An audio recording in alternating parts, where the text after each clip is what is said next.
Vamos então para mais uma aula de JavaScript e o intuito da aula de hoje vai ser demonstrar o funcionamento de algumas funções bastante importantes, bastante úteis no JavaScript, que vão ser a getElementById e também a addEventListener. Além disso, nós vamos ter que conhecer também alguns conteúdos relacionados à aula anterior, que falava de condicionais, para desenvolver esse exercício da aula atual. Então, essa aula vai servir tanto para conhecer o nosso novo assunto, quanto para entender melhor o que a gente estava vendo nas semanas anteriores aí de condicionais e operadores.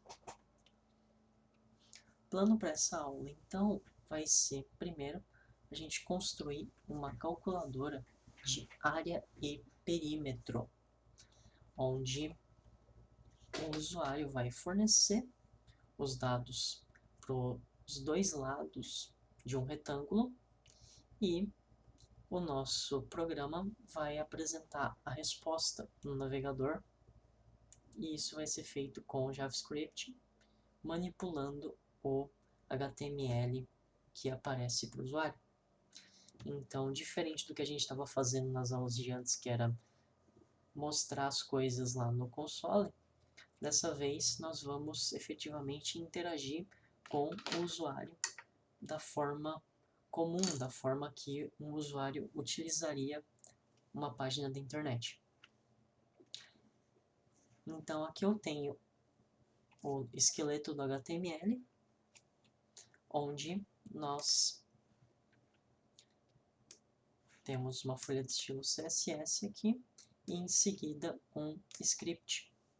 O script vai ficar no arquivo chamado scripts.js, que já está aqui aberto, e esse script tem o atributo defer. E lembrando então, esse atributo garante que esse script só vai ser executado depois que a página tiver terminado de carregar. Então, em vez de o script começar a execução assim que chegar nessa linha do carregamento do HTML, ele vai esperar a página terminar para só então rodar. Isso garante que todos os conteúdos da página estarão disponíveis na hora que eu executar o meu script. Se não colocar o defer, tem risco de acontecer, por exemplo, de que esse script acesse um div que está aqui no body e ele não funcione, porque no instante em que ele acessou, o body ainda não existe, ainda não foi carregado pelo navegador. Então, como nós vamos ter interação com o usuário, nós vamos criar algumas coisas aqui para mostrar na página. Primeiro vai ser um div que eu vou chamar de getWrapper, que vai ser o div que compreende o conteúdo da calculadora do retângulo. Então, aqui dentro vai a nossa calculadora. E aí, para isso, eu vou colocar aqui um cabeçalho, calculadora de área e perímetro, e em seguida, cada um dos campos para o usuário digitar. Então, primeiro, vou colocar um título lado A e um campo de entrada do tipo numérico com o id entrada lado A. Então, mesma coisa para o lado B. Campo de entrada, lado B. A gente pode abrir a página e ver como é que está ficando. Então, eu vou salvar aqui. Vou dar uma espiada rápida no CSS, porque eu já preparei um CSS para esse exercício, já está pronto aqui. Então, a gente não vai olhar em detalhes, porque foge do assunto de hoje, só que ele serve basicamente para nossa página não ficar feia demais na hora que a gente começar a mexer com ela. Então, aqui está minha página, eu vou recarregar. Nós temos até o momento isso aqui, calculadora de área e perímetro. No CSS eu criei uma grade que 2/3 é esse espaço aqui onde está o título e 1/3 é o valor que a gente vai digitar. Então vamos continuar preenchendo aqui. Nós precisamos de 2 valores de entrada e 2 valores de saída, que vão ser a área correspondente e o perímetro correspondente. Então eu vou colocar um título área do retângulo e em seguida mais um campo de entrada que vai ser o que mostra o resultado. A princípio pode parecer estranho que ele seja um campo de entrada, mas vai ficar bom porque o que a gente vai fazer é um campo de entrada desabilitado. Então é assim, entrada do tipo texto. Percebam que antes eu estava usando entrada do tipo número. Dessa vez eu posso colocar uma entrada do tipo texto para permitir que, além de apresentar um resultado numérico, eu também possa representar uma mensagem de erro dentro desse campo, e essa mensagem pode ser textual. Na verdade, por enquanto, eu vou deixar como tipo número, depois a gente vê como é que fica com tipo texto. O id vai ser result área e esse campo vai ser desabilitado. Isso significa que o usuário não vai ter opção de alterar ele. Fica assim. Vou salvar aqui e vamos recarregar a página. Área do retângulo. Percebam que aqui eu tenho um campo de entrada onde não dá para mexer, diferente dos de cima onde dá para mexer. Então, voltando. Mesma coisa para o perímetro.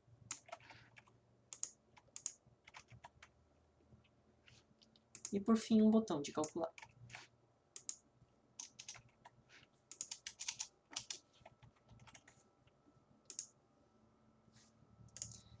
Então, esse vai ser o esqueleto para a nossa primeira calculadora.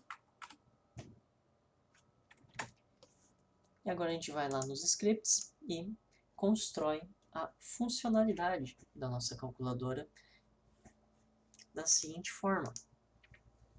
Primeiro, nós temos lá no nosso HTML o botão que faz o cálculo. Então, de alguma forma, nós teremos que fazer com que esse botão execute um JavaScript. Para isso, tem algumas possibilidades. A primeira delas, e mais simples, é eu simplesmente colocar no final do botão onClick, aqui dentro, e dizer o nome de uma função que eu quero executar ao clicar. E aí o nome dessa função é o nome da função que eu vou criar lá no JavaScript, que pode ser calcRet, por exemplo. Esse método é simples, funciona, só que não é muito recomendado, ponto e vírgula aqui, não é muito recomendado porque percebam que dessa forma eu estou atrelando um JavaScript ao meu HTML, no sentido de que tem código JavaScript. O que vai aqui dentro do onClick é literalmente código JavaScript. Eu poderia escrever um programa aqui dentro, em vez de simplesmente colocar o nome de uma função. Só que isso não é ideal, porque isso quebra a separação entre HTML, CSS e JavaScript. Eu estou escrevendo um JavaScript dentro do HTML. Em algumas situações é interessante, torna mais fácil, mas sempre que der para manter os scripts num arquivo só dos scripts e o CSS num arquivo só de CSS, é preferível que se faça dessa forma. Conteúdo, então, fica no HTML, mas não a lógica. Então, em vez do onClick, nós vamos utilizar um método onde o nosso HTML é seco, ele não tem nada de lógica propriamente dita, e tudo que precisa para que ele se torne dinâmico vai estar dentro do scripts.js. Então aqui no scripts eu vou criar uma função chamada callCatch. E aí entra um conceito novo também, que é o de criar uma função. Para agora, o importante em criar uma função é que ela é feita assim. Escreva function, diz o nome da função que você está criando, abre e fecha parênteses. Aqui dentro você vai colocar argumentos que você queira passar para a função. No nosso caso, não vai ter argumentos que a gente precisa passar para a função, fica em branco. No futuro a gente vai ver melhor isso de argumento de função, e lá no material que eu passei escrito também tem mais informação sobre argumento de função. Abre aqui. E aqui dentro a gente preenche com o que a gente precisa para fazer funcionar aquela calculadora. Então, primeiro eu preciso coletar a informação que o usuário digitou nesse campo lado A. E também é o que o usuário digitou no campo lado B. Então eu vou criar duas variáveis, let lado A igual a document.getElementById, abre parênteses, coloco a id do elemento. A id do elemento é, a gente olha aqui, entrada lado A. Então vem para cá e cola. Faz a mesma coisa com o lado B.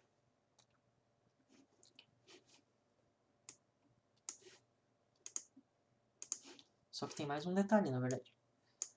A gente não quer simplesmente obter o elemento. A gente quer obter o valor que está no elemento.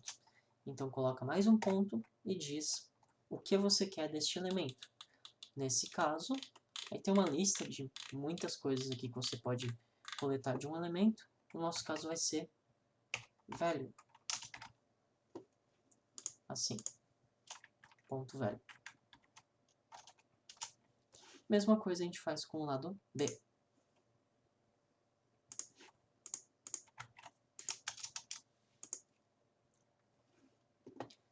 Agora nós fazemos mais uma variável que vai calcular a área.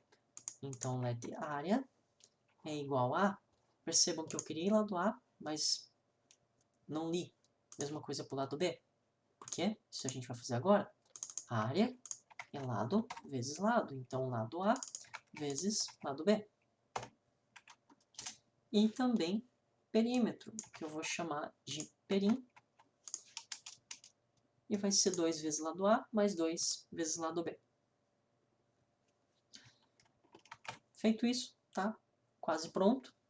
Só precisamos fazer com que o resultado saia lá no outro campo e, por fim, mais importante, fazer com que a função seja executada na hora que o usuário apertar o botão.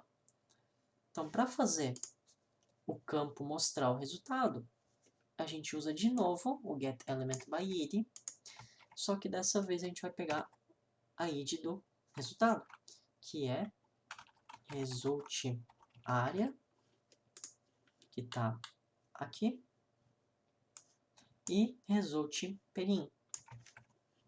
Então, document.getElementById resultArea, ponto value é igual a o valor da variável área. Se eu só deixar assim e o usuário colocar um número quebrado, nós podemos ter um número que não é ideal de casas decimais. Então, é interessante colocar ponto toFixed e dizer quantas casas. Uma casa, talvez, para uma área, tá bom, ou duas. Mesma coisa para o perímetro. Então, getElementById, result perímetro. E aqui, perímetro. A gente salva, recarrega a página e vamos ver o que acontece. Nada. Por quê? Nós ainda não associamos o botão com aquela função que a gente acabou de criar. E aí que entra a segunda forma de fazer essa associação, que é o ouvinte de eventos. Para isso, a gente vai pegar o nosso elemento, que é o botão. Nosso botão se chama calculaHat. Então, document.getElementById calculaHat. .addEventListener, adicionar um ouvinte de evento. E aqui dentro tem que colocar dois argumentos. O primeiro deles é qual o tipo de evento. Lá no material tem mais detalhe. Por enquanto, o que nos é relevante é clique. E qual a função que vai ser executada. É essa que a gente acabou de criar, calcHat. Então, aplica isso aqui, salva. E agora a gente tenta de novo recarregar a página e colocar um valor e calcular. Então, se o lado A for 4 e o lado B for 2, está aqui a área e está aqui o perímetro. E aí nós temos o nosso primeiro exercício concluído. Dessa vez a gente não utilizou condicionais, isso vai ser feito no exercício seguinte. E fica para vocês de exercício, então, alterar esse programa para que, além de ele fazer isso aqui, a gente impeça de acontecer esse bug que eu vou mostrar agora, que é, se nosso lado A tiver menos 3 metros, a nossa área e o nosso perímetro vão ser negativos. E, evidentemente, isso não pode acontecer, visto que nós estamos falando de dimensões geométricas que não podem ter posições negativas. Então, com base no que eu vou mostrar na próxima aula, sugiro que vocês tentem corrigir esse probleminha aqui. Até a próxima, então.